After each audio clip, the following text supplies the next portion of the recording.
Donc la question de savoir s'il est encore possible de sauver notre civilisation de son déclin, si c'est possible d'une certaine manière d'arrêter le fameux déclin de l'Ouest, est évidemment une question très compliquée. Personnellement,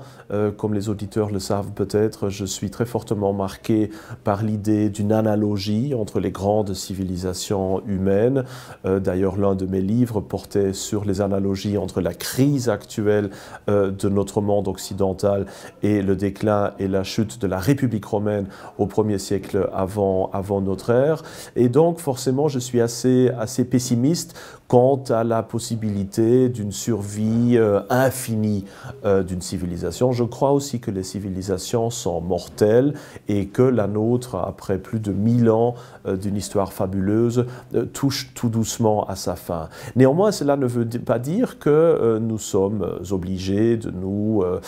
quelque part, de nous désintéresser du futur européen, d'arrêter de lutter pour sa survie. Tout au contraire, je crois que justement, vu que nous vivons ces dernières générations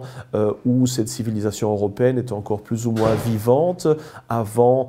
qu'elle ne se sclérose de plus en plus et perde totalement ce qui lui reste encore de son élan, de son énergie créative, que c'est justement notre devoir à nous maintenant, durant ces derniers moments, d'essayer de stabiliser notre histoire, de stabiliser notre identité, de canoniser ce qui nous a été légué, de le défendre et surtout de le rendre accessible aux générations futures. Car tout comme l'Antiquité gréco-romaine, depuis l'Empire romain, rentre dans une phase de pétrification culturelle, Rome a néanmoins réussi de stabiliser son histoire pour des centaines d'années et puis surtout de préparer sa culture afin de pouvoir la léguer à d'autres civilisations. Nous, encore aujourd'hui, finalement, nous devons énormément de choses à ce que les Romains et les Grecs nous ont légué. Et donc, je crois que c'est justement notre devoir, à nous maintenant, de pouvoir refaire cette civilisation européenne afin que, justement, elle puisse encore maintenir quelques siècles et surtout que des générations et surtout des civilisations futures puissent encore s'en inspirer et en reprendre des éléments pour leur propre histoire. Alors ça, c'est évidemment pour la grande perspective. Maintenant, je crois que même dans une perspective plus réduite, qui